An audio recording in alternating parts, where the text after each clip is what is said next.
Sífilis. Definición. La sífilis es una infección crónica generalizada causada por Treponema pallidum, subespecie pallidum, la cual suele transmitirse por vía sexual y se caracteriza por episodios de actividad separados por periodos de latencia. Después de un periodo de incubación de 2 a 6 semanas aparece una lesión primaria, a menudo acompañada de linfadenopatía regional, que desaparece sin tratamiento. La fase de bacteriemia secundaria, que por lo general se vincula con lesiones mucocutáneas diseminadas y linfadenopatías generalizadas, va seguida de una fase latente de infección subclínica que dura años o décadas. Es posible que se presente afectación del sistema nervioso central en una fase temprana de la infección, que puede ser sintomática o asintomática. En la era previa a los antibióticos, cerca de 33% de los pacientes sin tratamiento avanzaba a la fase terciaria, caracterizada por lesiones mucocutáneas, musculoesqueléticas o parenquimatosas destructivas y progresivas, aortitis o manifestaciones tardías del sistema nervioso central. Etiología. La familia Spirochaetales comprende 4 géneros, que son patógenos para el ser humano y para algunos animales. Leptospira, que induce leptospirosis, capítulo 179. Borrelia, que causa la fiebre recurrente y la enfermedad de Lyme, capítulos 180 y 181. Brachyspira, que origina infecciones intestinales y treponema, que ocasiona las enfermedades llamadas treponematosis, véase también capítulo 178.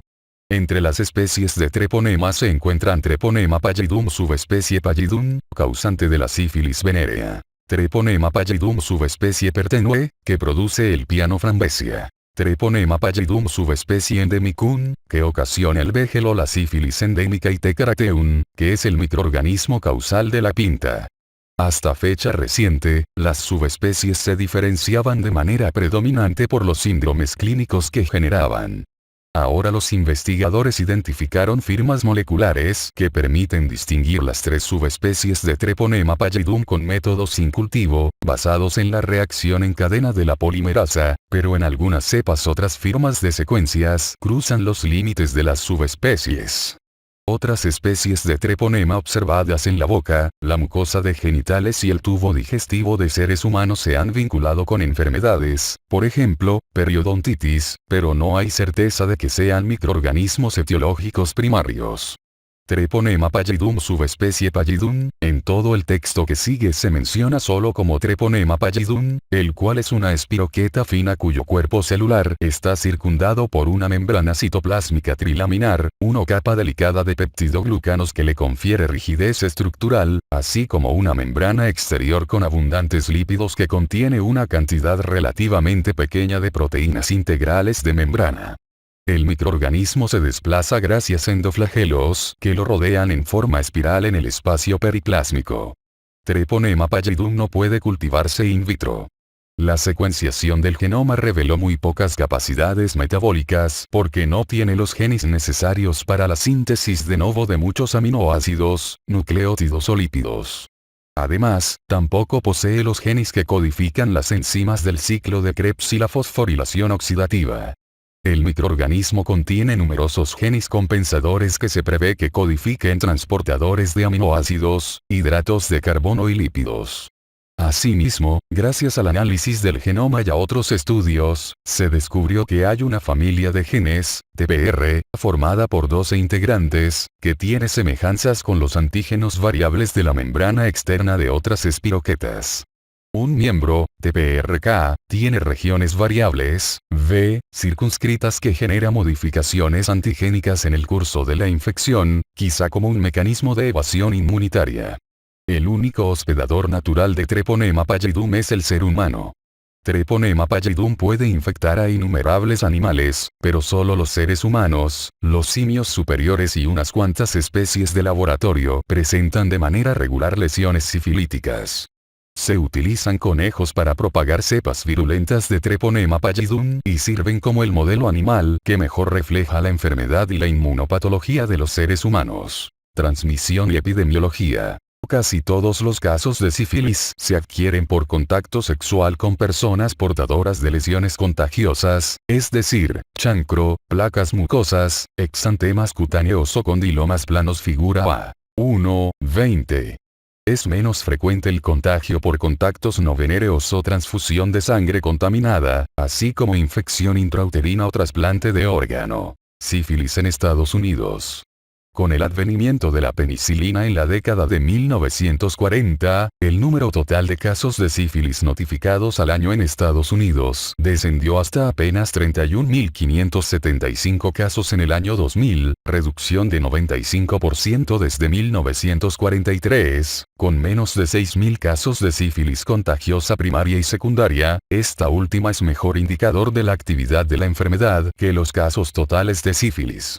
Desde el año 2000, el número de casos de sífilis infecciosa primaria y secundaria, un indicador más preciso de la actividad de la enfermedad, se cuadruplicó y en 2015 se notificaron 23.872 casos, figura 177.1. Cerca del 70% de estos casos fue en varones que tienen relaciones sexuales con varones, MSM, Men who have sex with men, casi 50% de los cuales padecía infección concomitante con virus de inmunodeficiencia humana, dependiendo de la ubicación geográfica. De 2014 a 2015, los casos primarios y secundarios también aumentaron entre todos los varones, 19%, y entre mujeres, 25%, y se observaron aumentos en todas las regiones geográficas de Estados Unidos. La incidencia de sífilis congénita es casi paralela a la de sífilis infecciosa en mujeres. En 2015 se informaron 487 casos en lactantes menores de un año, un incremento de 36% en los últimos 5 años. Con el tiempo, las poblaciones con mayor riesgo de adquirir sífilis han cambiado y hubo brotes entre homosexuales varones activos antes del virus de inmunodeficiencia humana a fines de la década de 1970 y principios de 1980, y los hay también en la actualidad. Se ha especulado que el aumento reciente de sífilis y otras enfermedades de transmisión sexual en homosexuales varones activos se debe al sexo sin protección entre personas con virus de inmunodeficiencia humana y a que se abandonaron las restricciones por la alta eficacia del tratamiento antirretroviral. La epidemia, que alcanzó su punto máximo en 1990, afectó de modo predominante a varones y mujeres heterosexuales estadounidenses de raza negra y se produjo más bien en áreas urbanas, en las cuales la sífilis infecciosa guardó relación importante con el intercambio de favores sexuales por crack cocaína. La frecuencia de sífilis primaria y secundaria entre estadounidenses de raza negra aumentó 3,5 veces entre los años 2003 y 2015, y la tasa, 21,4 por 100.000 habitantes, sigue siendo mayor que la observada en otros grupos raciales/étnicos, aunque se han notado aumentos recientes en todos los grupos raciales/étnicos. De las personas señaladas como contactos sexuales de personas con sífilis infecciosa, muchos contactos de ese tipo ya habrán manifestado signos de sífilis cuando sean atendidos por primera vez, y cerca del 30% de los contactos asintomáticos revisados en el transcurso de 30 días de la exposición en realidad se encuentra en un lapso de incubación de la enfermedad y luego presentará sífilis infecciosa si no recibe tratamiento. Así, la identificación y el tratamiento de todas las parejas sexuales con exposición reciente siguen siendo aspectos importantes para el control de la sífilis. Sífilis global. La sífilis sigue siendo un grave problema de salud en todo el mundo y el número de casos de infección nueva se calcula cada año en 11 millones. Las regiones más afectadas son los países subsaharianos de África, Sudamérica, China y el sudeste de Asia. En la última década, la frecuencia de distribución en China llegó a 30 por 100.000 y en muchos países de Europa se habla de una mayor frecuencia de sífilis contagiosa entre los homosexuales varones activos. En el mundo, se calcula que hay 1,4 millones de casos de sífilis entre embarazadas, con 500.000 desenlaces adversos del embarazo cada año. Evolución natural y patogenia de la sífilis no tratada. Treponema pallidum penetra rápidamente en las mucosas íntegras o las erosiones microscópicas de la piel y, en pocas horas, entra en los vasos linfáticos y en la sangre y produce una infección generalizada con focos metastásicos alejados antes de que aparezca la lesión primaria. La sangre de un paciente con sífilis temprana o en fase de incubación es contagiosa. Se calcula que el tiempo de reproducción in vivo de Treponema pallidum durante la fase activa de la sífilis temprana es de casi 30 horas y el periodo de incubación de la sífilis es inversamente proporcional al número de microorganismos inoculados. Se ha calculado que la dosis infectante, 50%, para inoculación intradérmica en seres humanos es de 57 microorganismos y la concentración de treponemas por lo común llega a 10 a la séptima potencia por gramo de tejido antes de que surja la lesión clínica. La mediana de incubación en los seres humanos, cerca de 21 días, sugiere que para que aparezca una enfermedad adquirida por mecanismos naturales, se necesita que el inóculo tenga entre 500 y 1000 microorganismos infecciosos. El periodo de incubación rara vez excede de 6 semanas. La lesión primaria aparece en el sitio de inoculación, persiste 4 a 6 semanas y después cura de manera espontánea. En el análisis histopatológico, se observa infiltración perivascular, en particular con linfocitos TCD4 positivo y CD8 positivo, plasmocitos y macrófagos, con proliferación del endotelio capilar y obliteración de vasos finos. La infiltración por células muestra un perfil de citocinas de tipo linfocitos T colaboradores, TH1, el PER-T, el cual es compatible con la activación de macrófagos. La fagocitosis de microorganismos opsonizados por macrófagos activados al final los destruye, con lo cual el chancro muestra involución espontánea. Las manifestaciones parenquimatosas, generales y mucocutáneas generalizadas de sífilis secundaria aparecen entre 6 y 8 semanas después de que cicatriza el chancro, pero en ocasiones, las manifestaciones primarias y secundarias se superponen. Por el contrario, algunos pacientes entran en la fase de latencia sin siquiera advertir sus lesiones secundarias. Los signos histopatológicos de las lesiones cutáneas maculopapulosas del periodo secundario incluyen hiperkeratosis de la epidermis, proliferación capilar con tumefacción endotelial en la dermis superficial y afluencia de leucocitos polimorfonucleares en las papilas dérmicas, en tanto que en la dermis profunda hay infiltración perivascular por linfocitos TCD8 positivo y CD4 positivo, macrófagos y células plasmáticas. Los microorganismos se encuentran en muchos tejidos, incluidos el humor acuoso del ojo y el líquido cefalorraquídeo.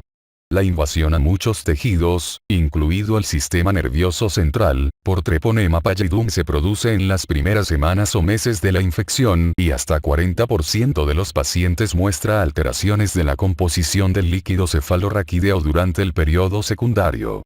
Las manifestaciones clínicas de hepatitis y de glomerulonefritis inducida por inmunocomplejos son raras, pero bien conocidas durante la sífilis secundaria. Las pruebas de función hepática pueden ser anormales hasta en 25% de los pacientes con sífilis temprana. Se observan linfadenopatías generalizadas no dolorosas en 85% de los pacientes con sífilis secundaria. Algunas veces el aspecto paradójico de las manifestaciones secundarias no obstante la gran concentración de anticuerpos, incluidos anticuerpos inmovilizantes, contra Treponema pallidum es resultado de la evasión inmunitaria por variaciones antigénicas o cambios en la expresión de los antígenos de superficie. Las lesiones secundarias remiten en 2 a 6 semanas y después la infección pasa por una fase latente que solo se detecta con las pruebas serológicas.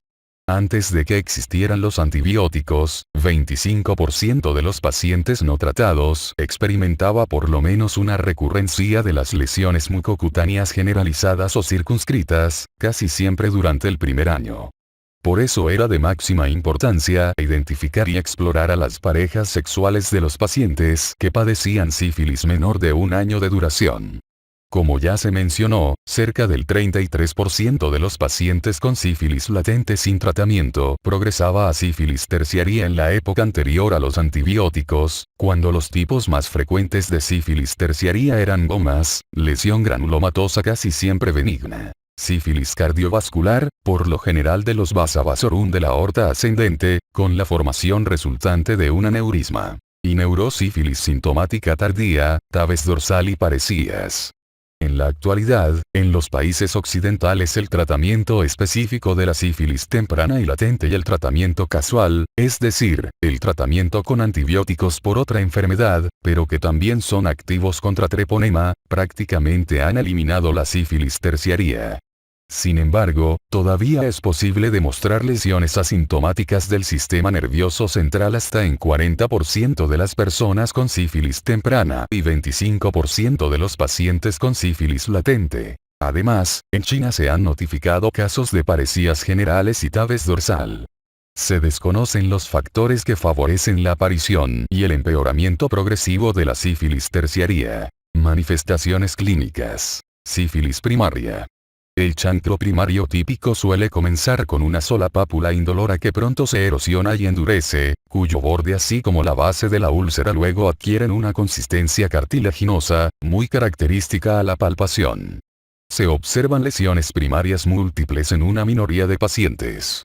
En varones heterosexuales, el chancro suele ubicarse en el pene, figura 177, 2. Véase también figura 1, 17, en tanto en los varones homosexuales podría encontrarse en el conducto anal, el recto, la boca o los genitales externos.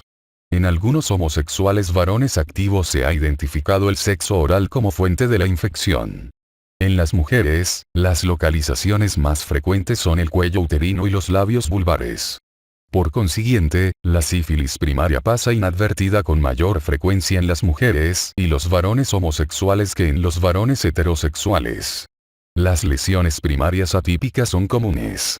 En voluntarios no inmunes, un inóculo grande produce una lesión ulcerosa cuyo análisis en campo oscuro resulta positivo, pero en los individuos con antecedentes de sífilis ese mismo inóculo puede generar una pequeña pápula que resulta negativa en el estudio sobre campo oscuro, una infección latente asintomática pero seropositiva o una ausencia completa de respuesta. Los inóculos pequeños pueden originar solo una lesión papulosa, incluso en las personas no inmunes. Por tanto, la sífilis debe sospecharse siempre que se valora una lesión genital atípica, aunque sea negativa en el análisis en campo oscuro y por banal que sea. Entre las lesiones de los genitales, que deben distinguirse con mayor frecuencia de las de la sífilis primaria, están las causadas por el virus del herpes simple, capítulo 187, chancroide, capítulo 152, traumatismo sidonovanosis, capítulo 168. La lesión sifilítica primaria por lo general se acompaña de linfadenopatías regionales, casi siempre inguinales, que aparecen en la primera semana tras el comienzo de la infección. Los ganglios son indoloros, de consistencia firme y no supuran. Estas linfadenopatías inguinales son bilaterales y pueden aparecer tanto en el chancro anal como en el chancro de los genitales externos. El chancro se cura casi siempre en 4 a 6 semanas, límites de 2 a 12 semanas, pero las linfadenopatías pueden persistir meses. Sífilis secundaria. Entre las manifestaciones múltiples de la sífilis secundaria suelen contarse lesiones mucocutáneas o cutáneas y linfadenopatía generalizada no dolorosa. El chancro primario en fase de cicatrización puede persistir incluso en 15% de los enfermos y a menudo las fases se traslapan en individuos que también tienen infección por virus de inmunodeficiencia humana, en comparación con quienes no la tienen. El exantema cutáneo consiste en lesiones maculosas, papulosas, papuloescamosas y, a veces, pustulosas llamadas sífilides. Con frecuencia coexisten varias lesiones de distinta morfología. El exantema puede ser muy leve y alrededor del 25% de los pacientes con un exantema visible de sífilis secundaria puede ignorar la existencia de estas lesiones cutáneas.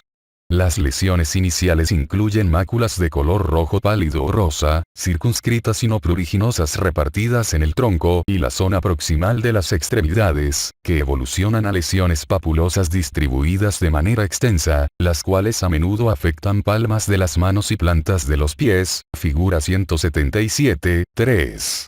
Véanse también figuras A1, 18 y A1, 19. En ocasiones excepcionales surgen lesiones necróticas graves, lues maligna. Se detectan con más frecuencia en individuos con infección por virus de inmunodeficiencia humana. La alteración de los folículos pilosos puede originar alopecia irregular en la piel cabelluda, los párpados o la barba incluso en 5% de los casos. En áreas intertriginosas calientes y húmedas, por lo común en la zona perianal, la vulva y el escroto, las pápulas se pueden agrandar hasta originar lesiones amplias, húmedas, de color rosa o gris blanquecinas muy infectantes, condilomas planos figura 1, 20, en 10% de las personas con sífilis secundaria. Las erosiones de la mucosa superficial, placas mucosas, aparecen en 10 a 15% de los enfermos y casi siempre lo hacen en la mucosa de la boca o los genitales, figura 1, 21. La típica placa mucosa es una erosión indolora de color gris plateado, con la periferia roja.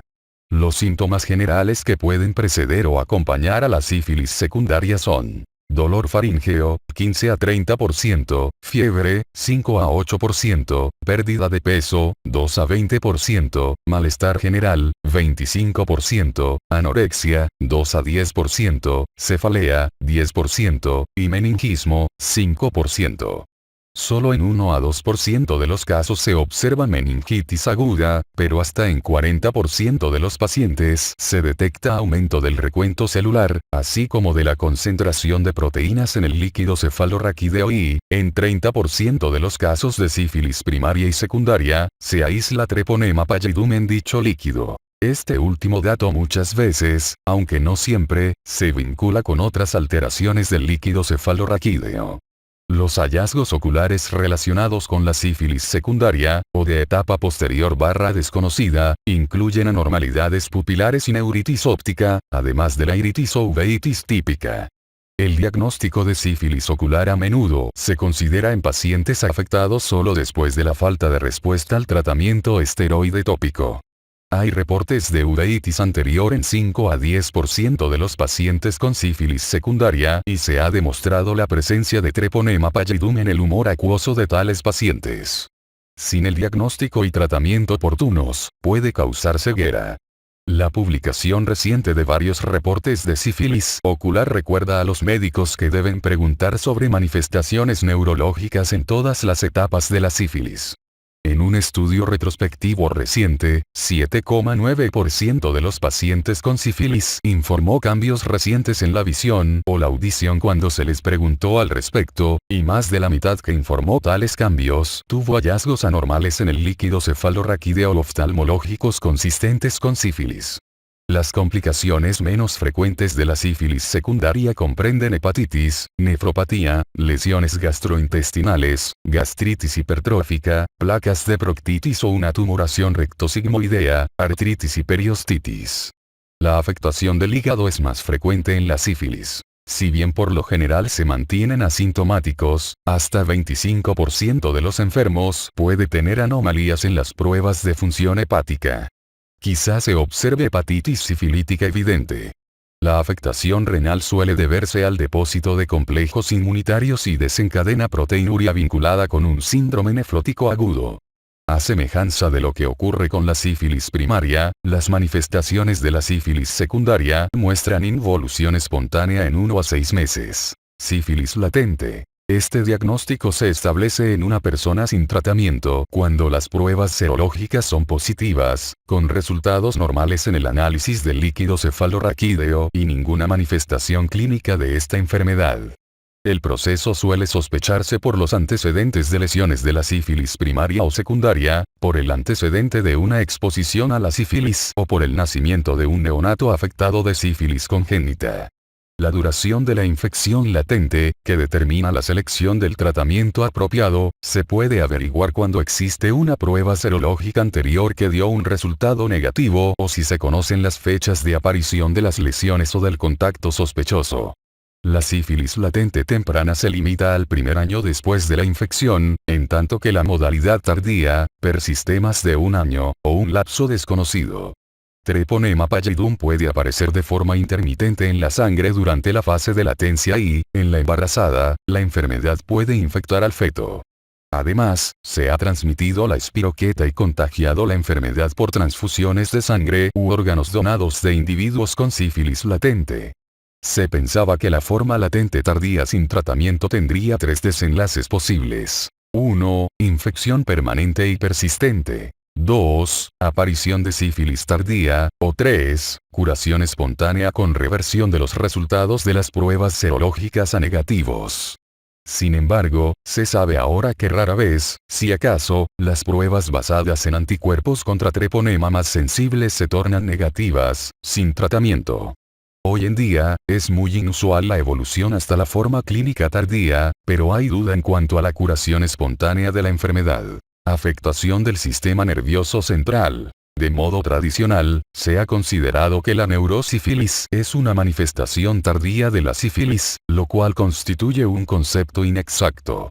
La sífilis del sistema nervioso central sigue un proceso que abarca desde la invasión temprana, por lo común las primeras semanas o meses de la infección, hasta una afectación asintomática que dura meses o años y, en algunos casos, hasta el surgimiento de manifestaciones neurológicas tempranas o tardías. Neurosífilis asintomática.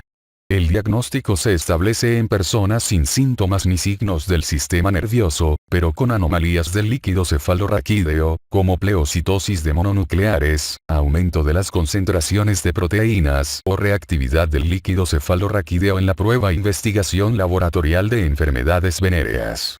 Pueden demostrarse anomalías en el líquido cefalorraquídeo hasta en 40% de los casos de sífilis primaria o secundaria y en 25% de los pacientes con sífilis latente. Se ha aislado Treponema pallidum con la inoculación de líquido cefalorraquídeo en conejos hasta de 30% de pacientes con sífilis primaria o secundaria, pero con menos frecuencia mediante la inoculación de líquido cefalorraquídeo de pacientes con sífilis latente. La presencia de Treponema pallidum en el líquido cefalorraquídeo suele relacionarse con otras anomalías del mismo. No obstante, es posible obtener microorganismos de líquido cefalorraquídeo por lo demás normal. Si bien las implicaciones en cuanto al pronóstico de estos datos en la sífilis temprana son inciertas, tal vez sea apropiado concluir que incluso los pacientes con sífilis temprana que presentan este tipo de datos cursan de hecho con neurosífilis asintomática y deben ser tratados en consecuencia. Este tratamiento es en particular importante en individuos con coinfección por virus de inmunodeficiencia humana. Antes del advenimiento de la penicilina, el riesgo de padecer neurosífilis clínica entre las personas asintomáticas que no recibían tratamiento era más o menos proporcional a la intensidad de los cambios del líquido cefalorraquídeo, con una probabilidad acumulada de evolución a neurosífilis clínica cercana al 20% durante los primeros 10 años, pero que se incrementaba con el transcurso del tiempo. La mayoría de los expertos coinciden que la neurosífilis es más frecuente en personas con infección por virus de inmunodeficiencia humana, en tanto es probable que los individuos sin trastornos inmunitarios, con sífilis latente, que no reciben tratamiento y con un análisis normal del líquido cefalorraquídeo, corran un riesgo muy bajo de padecer neurosífilis de forma subsiguiente. En varios estudios recientes, la neurosífilis se relacionó con un título de reagina plasmática rápida mayor de 1/32, de manera independiente al estadio clínico o a la coexistencia de infección por virus de inmunodeficiencia humana. Neurosífilis sintomática. Las principales categorías clínicas de la neurosífilis sintomática son la sífilis meningea, la meningovascular y la parenquimatosa. Esta última comprende parálisis general y tabes dorsal.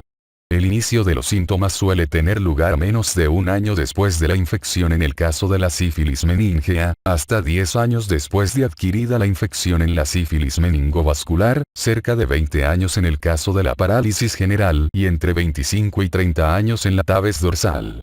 La neurosífilis es sintomática con mayor frecuencia en los pacientes con infección simultánea por virus de inmunodeficiencia humana, principalmente cuando el recuento de linfocitos TCD4 positivo es bajo. Además, la evidencia más reciente sugiere que la sífilis agrava el deterioro cognitivo que se observa en personas con virus de inmunodeficiencia humana y que este efecto persiste incluso después del tratamiento de la sífilis. La sífilis meningea puede manifestarse por cefalea, náusea, vómito, rigidez de nuca, afectación de pares craneales, convulsiones y cambios en el estado psíquico. El cuadro clínico anterior coincide cronológicamente con la etapa secundaria o aparece después de ella. Las personas que se presentan por uveitis, iritis o hipoacusia con frecuencia padecen sífilis meningea, pero estos datos clínicos también pueden observarse en individuos con líquido cefalorraquídeo normal. La sífilis meningovascular corresponde a un cuadro clínico de meningitis aunada a vasculitis que afecta vasos de pequeño, mediano o grueso calibre. La manifestación más frecuente es un estado de choque por afectación de la arteria cerebral media en un adulto relativamente joven. Sin embargo, a diferencia de los estados de choque habituales de origen trombótico o embólico que son de comienzo súbito, es frecuente que la sífilis meningovascular se manifieste después de unos pródromos de encefalitis subaguda, con cefalea, vértigo, insomnio y trastornos psicológicos, que van seguidos gradualmente de un síndrome vascular progresivo. Las manifestaciones de la parálisis general indican la existencia de una lesión parenquimatosa extensa y corresponden mnemotécnicamente a la palabra inglesa paresis. Personalidad, afectos, reflejos, exaltados telle, ojo en español.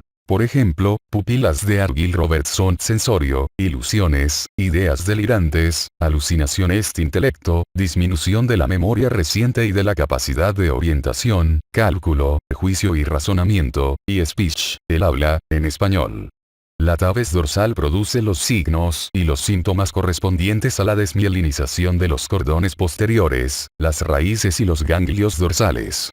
Los síntomas consisten en ataxia de la marcha con ampliación de la base de sustentación y caída del pie, parestesias, trastornos vesicales, impotencia, arreflexia y pérdida de sensibilidad a la posición, el dolor profundo y la temperatura.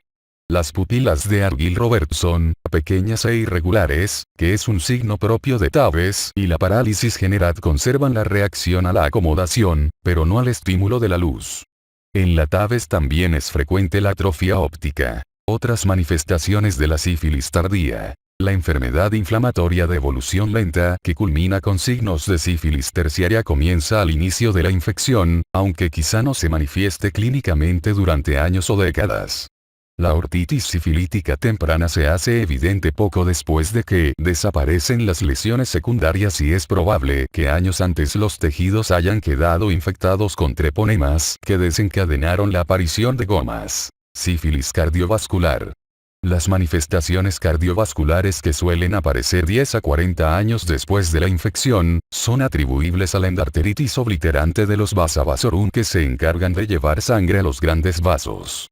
Ha sido posible detectar el ácido desoxirribonucleico de Treponema pallidum mediante reacción en cadena de polimerasa en el tejido aórtico. La afectación cardiovascular da origen a ortitis no complicada, insuficiencia aórtica, aneurisma sacular, casi siempre en la aorta ascendente, o estenosis en los orificios coronarios. Antes de existir los antibióticos, las complicaciones cardiovasculares aparecían en cerca del 10% de los individuos con sífilis tardía no tratada. Hoy en día, en países desarrollados rara vez se identifica esta forma de sífilis tardía. Sífilis benigna tardía, gomas. Las gomas suelen ser lesiones solitarias muy pequeñas o de varios centímetros de diámetro. En el estudio histopatológico, se observa inflamación granulomatosa con una zona necrótica central por endarteritis obliterante.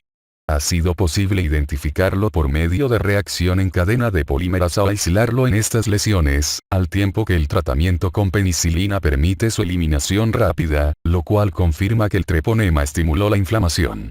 Entre los sitios más habituales están la piel y el esqueleto. Sin embargo, puede afectar cualquier órgano, incluso el encéfalo.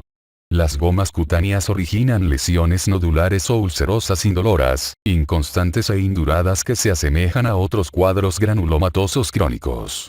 Las gomas en esqueleto a menudo afectan huesos largos, aunque pueden hacerlo en cualquier hueso o cartílago. Las gomas en las vías respiratorias altas pueden perforar el tabique nasal o el paladar. Sífilis congénita. La transmisión de Treponema pallidum de una mujer sifilítica al feto a través de la placenta puede producirse en cualquier momento del embarazo, pero las lesiones de la sífilis congénita aparecen por lo general pasado el cuarto mes de la gestación, cuando el feto comienza a generar inmunidad. Esta cronología sugiere que la patogenia de la sífilis congénita, al igual que la del adulto, depende más de la respuesta inmunitaria del hospedador que del efecto tóxico directo de Treponema pallidum. Se calcula que el riesgo de infección del feto de una madre con sífilis temprana no tratada se acerca a 75 a 95% y que desciende alrededor de 35% en las madres con sífilis mayor de 2 años de duración. El tratamiento adecuado de la mujer antes de la 16ª semana de embarazo debe prevenir el daño fetal y el tratamiento de la madre antes del tercer trimestre debe ser suficiente para el producto infectado. Las infecciones maternas no tratadas tal vez causen la pérdida fetal hasta en 40% de los casos, con mayor frecuencia de mortinatos, que, de abortos, porque las lesiones fetales son tardías, premadurez, muerte neonatal o sífilis congénita si el lactante sobrevive. La sífilis congénita fulminante es la única que se manifiesta clínicamente en el momento del parto, cuando el lactante nace vivo y su pronóstico es muy desfavorable. El problema clínico más frecuente es el del lactante con aspecto sano que nace de una madre con pruebas serológicas positivas. Se considera que las pruebas serológicas sistemáticas realizadas al comienzo del embarazo son útiles y rentables en casi todas las poblaciones, incluso en zonas con escasa prevalencia de sífilis prenatal. Se han creado pruebas de cabecera con tecnología sencilla que se están aplicando de manera generalizada para facilitar las pruebas prenatales en lugares de bajos recursos. En todo el mundo, en los últimos 5 a 8 años ha habido una reducción del 38% en la sífilis materna y un descenso del 39% en la sífilis congénita. Sin embargo, el progreso ha sido desigual, los mayores avances se han logrado en Tailandia, Cuba, varios países bálticos e India, pero las cifras se mantienen altas en África y China. La falta periódica de disponibilidad de penicilina impide el tratamiento de las mujeres seropositivas. La integración de programas para prevenir la sífilis congénita con los programas para prevenir la transmisión materna de virus de inmunodeficiencia humana sería muy rentable, pero se dificulta por las restricciones a los fondos dirigidos al virus de inmunodeficiencia humana. Debe realizarse la detección en la primera visita prenatal de las mujeres embarazadas. Si la prevalencia de sífilis es alta o si la paciente tiene riesgo alto de reinfección, las pruebas serológicas de la sífilis deben repetirse en el tercer trimestre y en el momento del parto.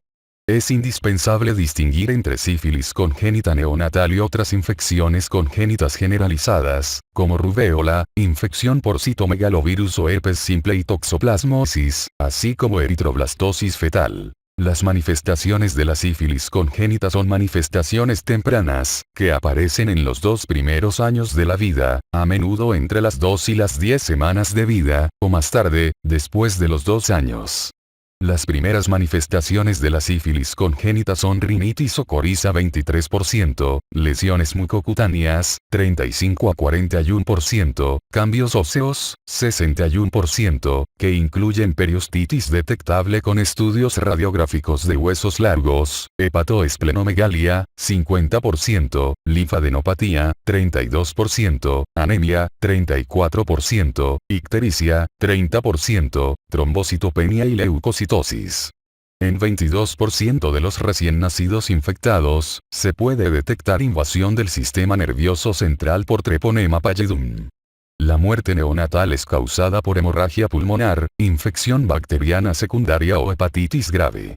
La sífilis congénita tardía, no tratada después de los 2 años de edad, es subclínica en 60% de los casos. El espectro clínico en el resto de los pacientes puede incluir queratitis intersticial, que aparece entre los 5 y los 25 años de edad, hipoacusia del parocho y artropatía recurrente.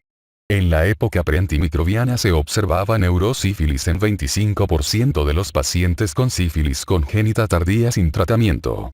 La periostitis gomosa aparece entre los 5 y los 20 años de edad e igual que en la sífilis endémica no venérea, tiende a originar lesiones destructivas del paladar y del tabique nasal. Los estigmas clásicos comprenden dientes de Hutchinson, incisivos superiores centrales muy espaciados con una muesca en el centro y en forma de clavija. Los molares en mora molares del 6º año con múltiples cúspides mal desarrolladas. Estudios de laboratorio. Demostración del microorganismo. No se puede detectar Treponema pallidum con cultivos. Antes se utilizaba la microscopia de campo oscuro y la tinción con anticuerpos inmunofluorescentes para identificar esta espiroqueta en muestras de lesiones húmedas, como chancros o condilomas planos. Hoy en día, casi no se practican estas pruebas fuera de los laboratorios de investigación. Se han creado estudios más sensibles de reacción en cadena de polimerasa, pero no se encuentran en el comercio. No obstante, algunos laboratorios llevan a cabo pruebas internas de reacción en cadena de polimerasa. Treponema pallidum puede identificarse en los tejidos con las tinciones argénticas apropiadas, pero hay que interpretar con cautela los resultados porque suelen surgir artefactos similares a Treponema pallidum. Los treponemas en los tejidos se pueden demostrar con mayor certeza en los laboratorios de investigación por medio de reacción en cadena de polimerasa o métodos de inmunofluorescencia o inmunohistoquímica en los que se utilizan anticuerpos monoclonales o policlonales específicos contra Treponema pallidum. El ácido desoxirribonucleico de Treponema pallidum se ha detectado por reacción en cadena de polimerasa en exudados de lesiones, muestras de tejido, líquido cefalorraquídeo, líquido ocular, orina y exudados bucofaríngeos. Pruebas serológicas de la sífilis. Pruebas treponémicas y lipídicas.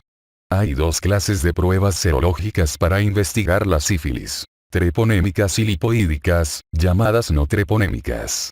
Ambas son positivas en las personas que presentan cualquier infección causada por treponemas, como PIAN, pinta y sífilis endémica. Las pruebas más usadas para identificar sífilis por medio de anticuerpos no treponémicos son la reagina plasmática rápida y el Laboratorio de Investigación de Enfermedades Venéreas, que cuantifican la concentración de inmunoglobulina G e inmunoglobulina M contra un complejo antigénico de cardiolipina, lecitina y colesterol. La prueba reagina plasmática rápida es más fácil de usar y se realiza con suero o plasma no calentado. Es el método de elección para el diagnóstico serológico rápido en el entorno clínico. La investigación laboratorial de enfermedades venéreas sigue siendo la norma para el estudio del líquido cefalorraquídeo y es mejor que reagina plasmática rápida para este propósito.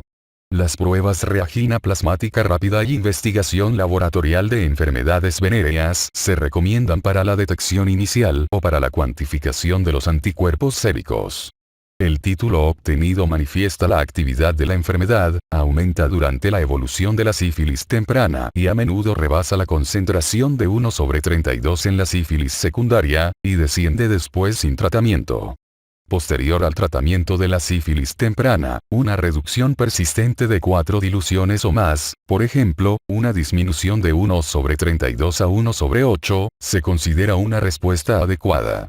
Los títulos de investigación laboratorial de enfermedades venéreas no tienen correspondencia directa con los de reagina plasmática rápida y es necesario emplear como prueba única la cuantificación seriada, como para la respuesta al tratamiento.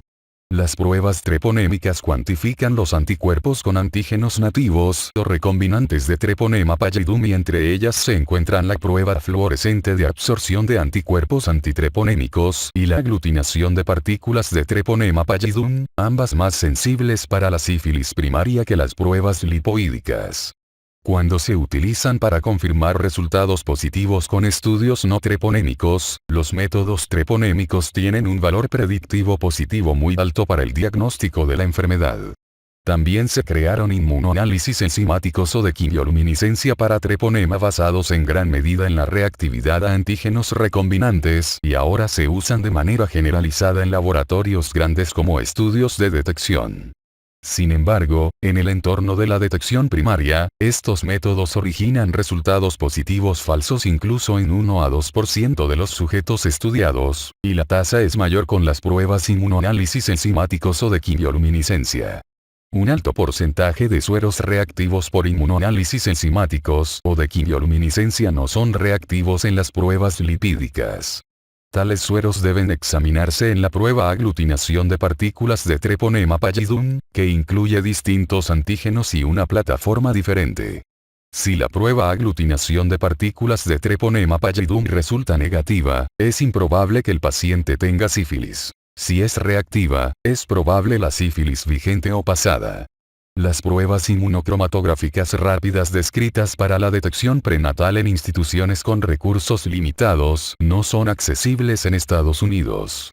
Tanto las pruebas no treponémicas como las treponémicas pueden generar resultados negativos en la sífilis primaria temprana, si bien las segundas son un tanto más sensibles, 85 a 90%, durante esta fase que las primeras, cerca del 80%. Todas las pruebas son reactivas en la sífilis secundaria, menos de 1% de los pacientes con títulos altos tiene alguna prueba no treponémica sin reactividad o con reactividad débil con el suero sin dilución, aunque muestra reactividad con el suero diluido. El fenómeno de Prosona. La sensibilidad y los títulos del Laboratorio de Investigación de Enfermedades Venéreas y la reagina plasmática rápida podrían declinar en personas con sífilis latente o tardía, pero las pruebas treponémicas retienen su sensibilidad en estas fases.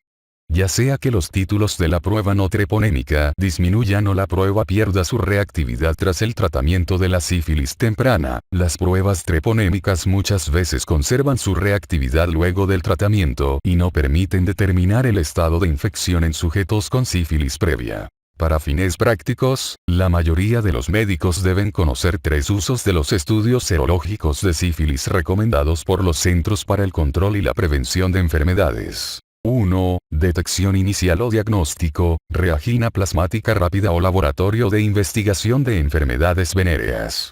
2. Medición cuantitativa de anticuerpos para evaluar la actividad de la sífilis clínica o vigilar la respuesta al tratamiento, reagina plasmática rápida o laboratorio de investigación de enfermedades venéreas. Y 3. Confirmación del diagnóstico de sífilis en individuos con reactividad a las pruebas reagina plasmática rápida o laboratorio de investigación de enfermedades venéreas, fluorescencia de absorción de anticuerpos antitreponémicos, aglutinación de partículas de treponema pallidum, inmunoanálisis enzimáticos o de quimioluminiscencia.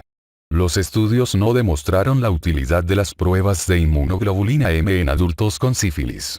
En tanto los títulos de inmunoglobulina M parecen declinar tras el tratamiento, la presencia o la ausencia de inmunoglobulina M específica no guarda relación cercana con la infección por treponema pallidum.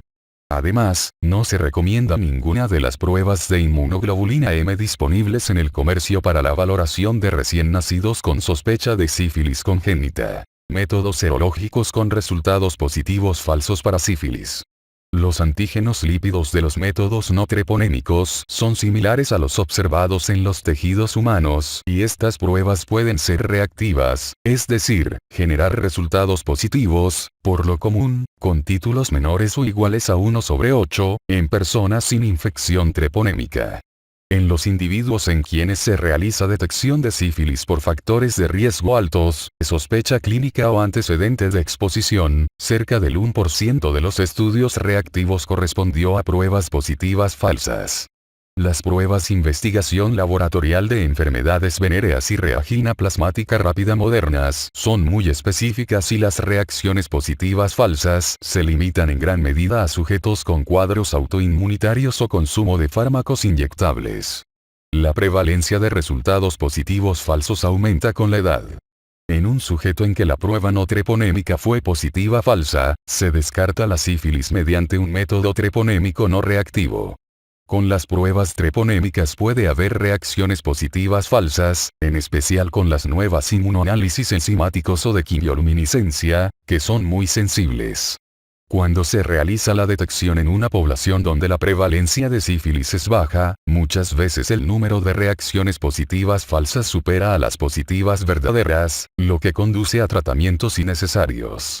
Por tanto, la detección con pruebas lipídicas es muy recomendable. Valoración de la neurosífilis. La afectación del sistema nervioso central se detecta con el examen de pleocitosis del líquido cefalorraquídeo, más de 5 leucocitos por microlitro, el aumento en la concentración de proteínas, más de 45 miligramos por 100 mililitros, o la reactividad en la prueba laboratorio de investigación de enfermedades venéreas. El incremento del recuento celular y la concentración de proteínas en el líquido cefalorraquídeo no son específicos de la neurosífilis y pueden generar confusión con la coinfección por virus de inmunodeficiencia humana. Debido a que la pleocitosis en el líquido cefalorraquídeo también puede deberse a virus de inmunodeficiencia humana, algunos estudios sugieren un valor de corte de leucocitos en el líquido cefalorraquídeo de 20 células por microlitro para el diagnóstico de neurosífilis en pacientes con coinfección por virus de inmunodeficiencia humana y sífilis. La prueba de laboratorio de investigación de enfermedades venéreas en el líquido cefalorraquídeo es muy específica y, si muestra reactividad, se considera diagnóstica de neurosífilis. A pesar de esto, la prueba es insensible y puede carecer de reactividad incluso en personas con neurosífilis sintomática. La prueba reagina plasmática rápida no debe sustituirse por la prueba laboratorio de investigación de enfermedades venéreas para el examen del líquido cefalorraquídeo. La prueba de fluorescencia de absorción de anticuerpos antitreponémicos en el líquido cefalorraquídeo es reactiva con mucho más frecuencia que el laboratorio de investigación de enfermedades venéreas en todas las fases de la sífilis, pero su reactividad tal vez corresponda a la transferencia pasiva del anticuerpo sérico al líquido cefalorraquídeo. A pesar de esto, una prueba de fluorescencia de absorción de anticuerpos antitreponémicos sin reactividad en el líquido cefalorraquídeo puede servir para descartar neurosífilis asintomática. Se ha demostrado la conveniencia de medir CXCL13 en el líquido cefalorraquídeo para distinguir entre neurosífilis y anomalías del líquido cefalorraquídeo relacionadas con virus de inmunodeficiencia humana. Es evidente que todos los pacientes con infección por Treponema pallidum que muestran signos o síntomas que indican afectación neurológica, por ejemplo, meningitis, hipoacusia, u oftálmica, por ejemplo, uveitis, iritis, deben someterse a análisis del líquido cefalorraquídeo, sin importar la fase de la enfermedad.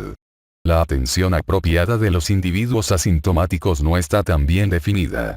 La punción lumbar en todos los pacientes asintomáticos que no han recibido tratamiento por sífilis resulta impráctica e innecesaria. Debido a que el tratamiento estándar con penicilina G benzatínica no permite la obtención de concentraciones treponemicidas del fármaco en el líquido cefalorraquídeo, es importante identificar a las personas con más riesgo de padecer o generar neurosífilis para que se les administre el tratamiento apropiado.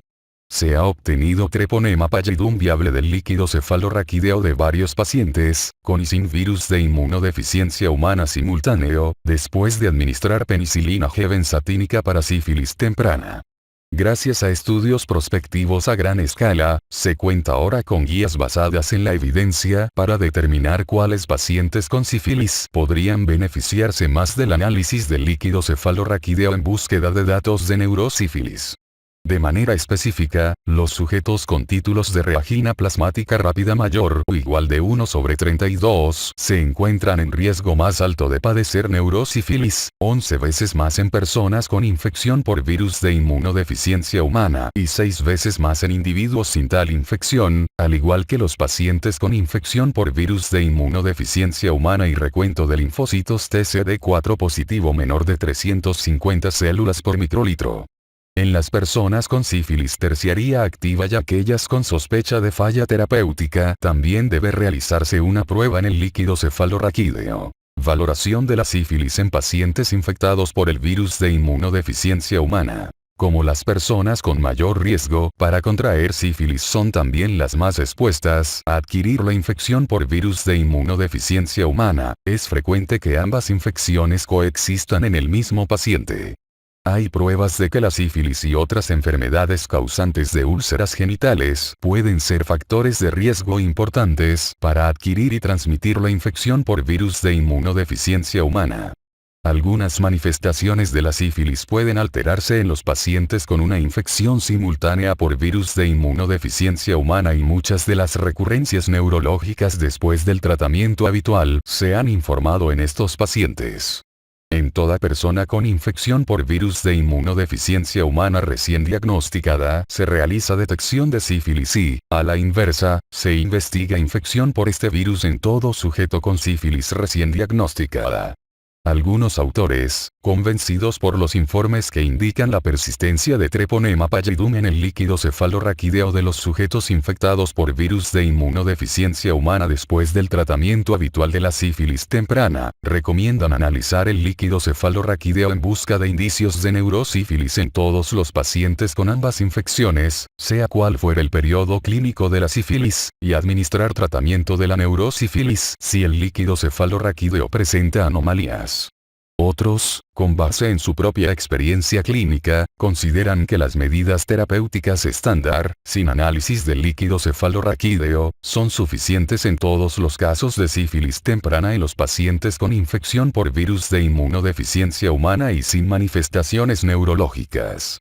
Como ya se describió, la concentración de reagina plasmática rápida y el recuento de linfocitos TCD4 positivo permiten identificar a los pacientes con mayor riesgo de padecer neurosífilis para realizar una punción lumbar, aunque incluso con estos criterios algunos casos de neurosífilis se pasarán por alto.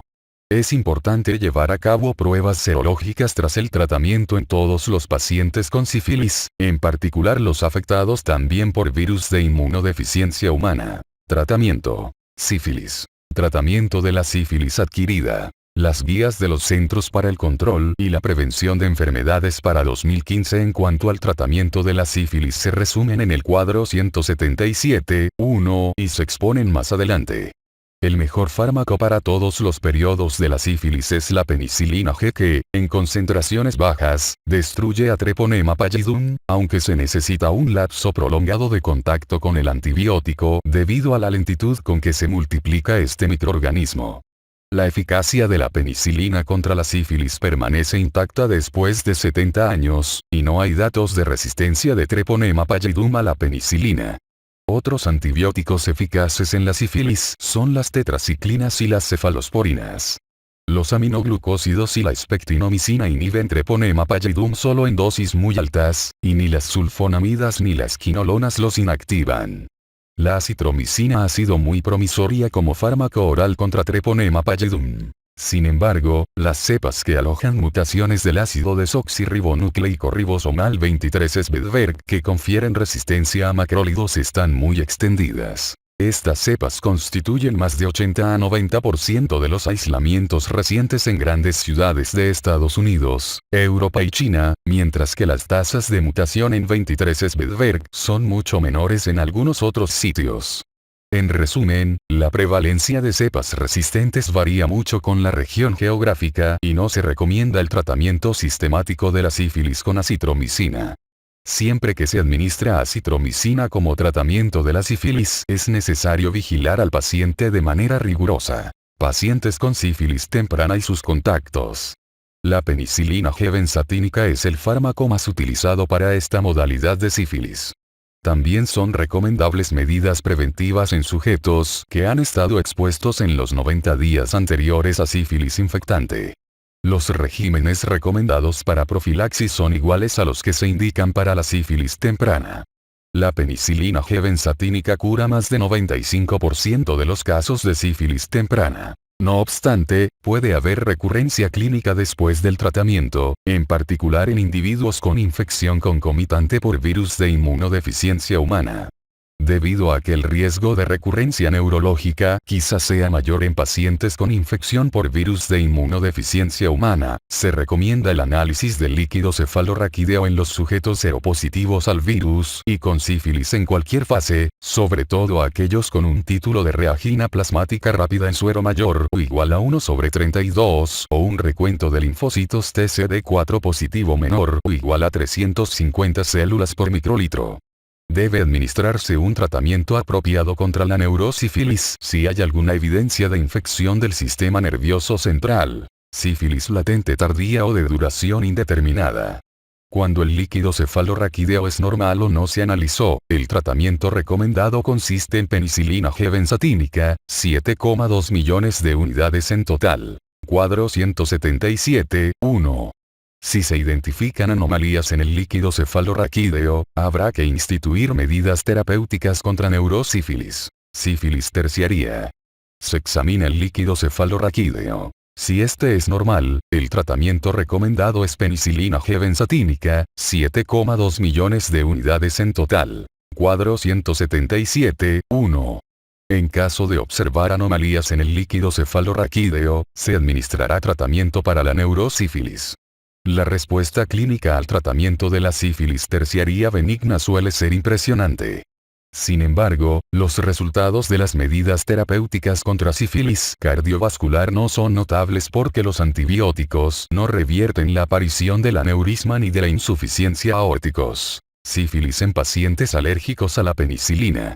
Si el paciente es alérgico a la penicilina, se recomienda un ciclo de 2 semanas, sífilis temprana, o 4 semanas, sífilis tardía o latente tardía, con doxiciclina o tetraciclina, cuadro 177, 1.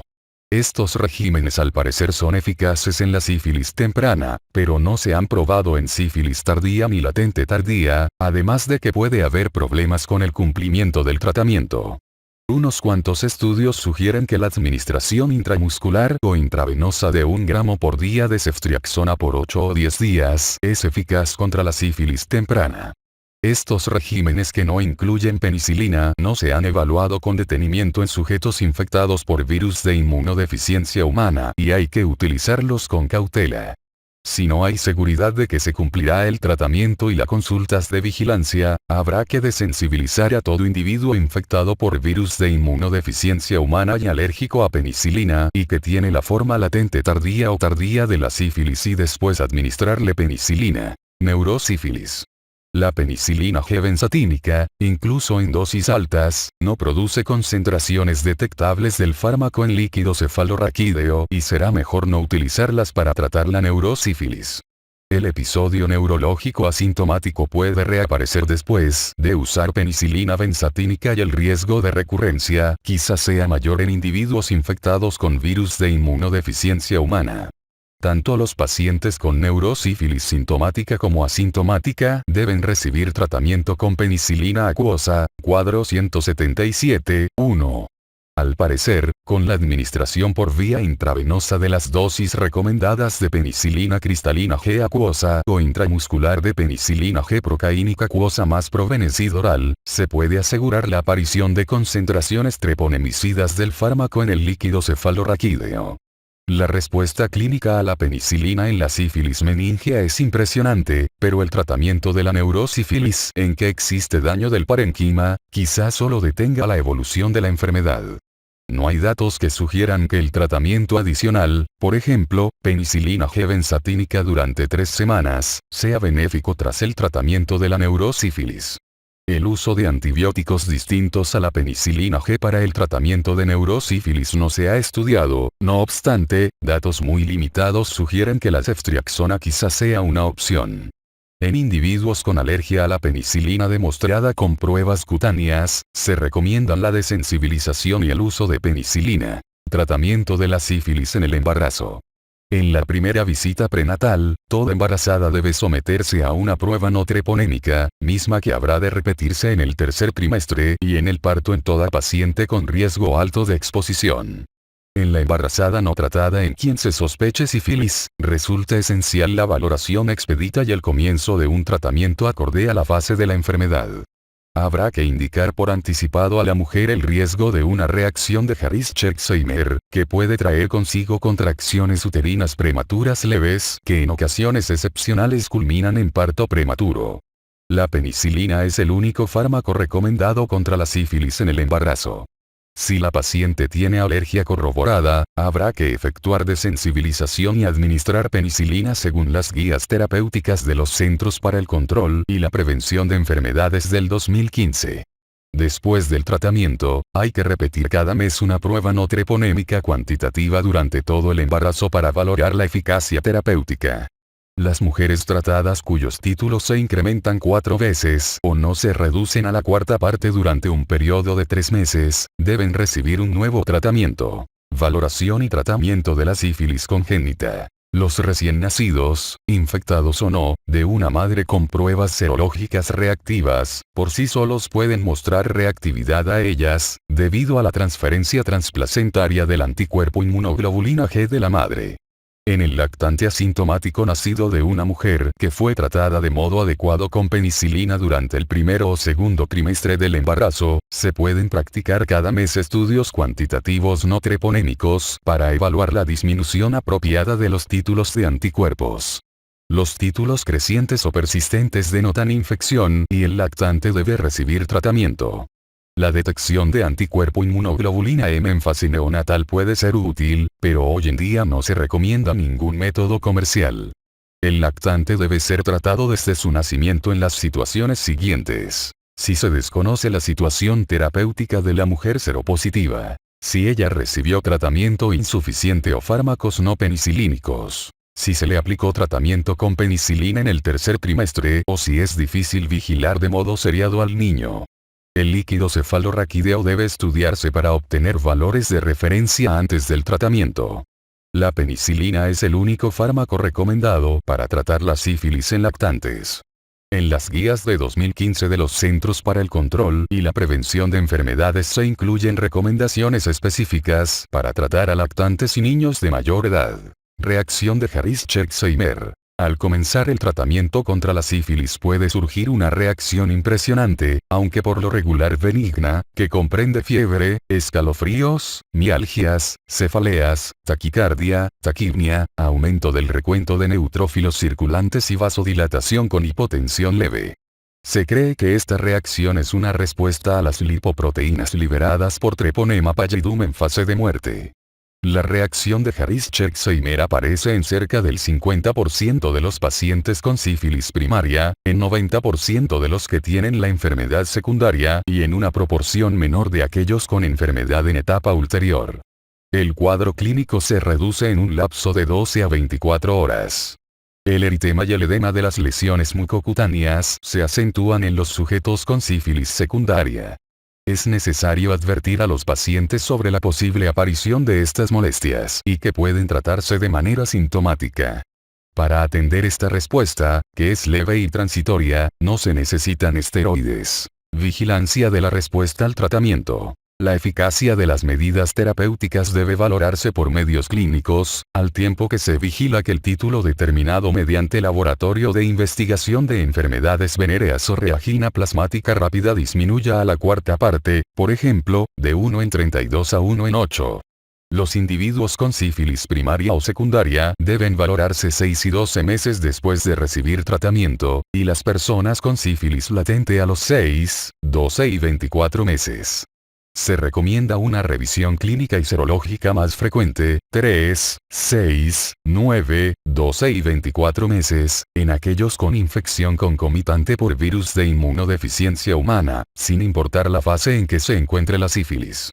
Después del tratamiento correcto de la sífilis primaria o secundaria seropositiva, en su primer episodio, disminuyen poco a poco los títulos de Laboratorio de Investigación de Enfermedades Venéreas o reagina plasmática rápida y se vuelven negativos a los 12 meses en 40 a 75% de los casos primarios seropositivos y en 20 a 40% de los casos secundarios. Los individuos con infección por virus de inmunodeficiencia humana o antecedente de algún cuadro previo de sífilis tienen menos probabilidad de perder la reactividad en las pruebas de Laboratorio de Investigación de Enfermedades Venéreas o reagina plasmática rápida.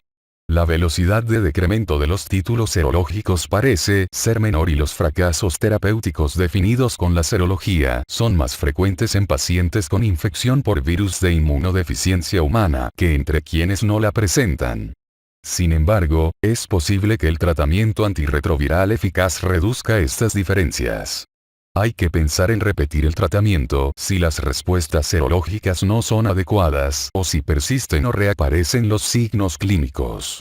Es difícil diferenciar el fracaso terapéutico de una reinfección, por lo que es indispensable estudiar el líquido cefalorraquídeo y administrar tratamiento de la neurosífilis si hay anomalías. Pero si este es normal, se administran medidas contra la sífilis latente tardía. Una minoría de pacientes que recibe tratamiento por sífilis temprana experimenta un aumento de la concentración de una dilución en los primeros 14 días después del tratamiento. Sin embargo, este aumento no repercute en el resultado serológico a los 6 meses del tratamiento. A menudo los individuos con sífilis latente tardía al inicio tienen títulos bajos de laboratorio de investigación de enfermedades venéreas o reagina plasmática rápida y algunos no tienen la disminución cuádruple después de recibir penicilina. En estos pacientes no está justificado repetir el tratamiento, salvo que aumente el título o aparezcan signos y síntomas de sífilis. Las pruebas treponémicas pueden seguir siendo positivas a pesar de tratar la sífilis seropositiva, por lo que estos estudios no sirven para vigilar la respuesta al tratamiento.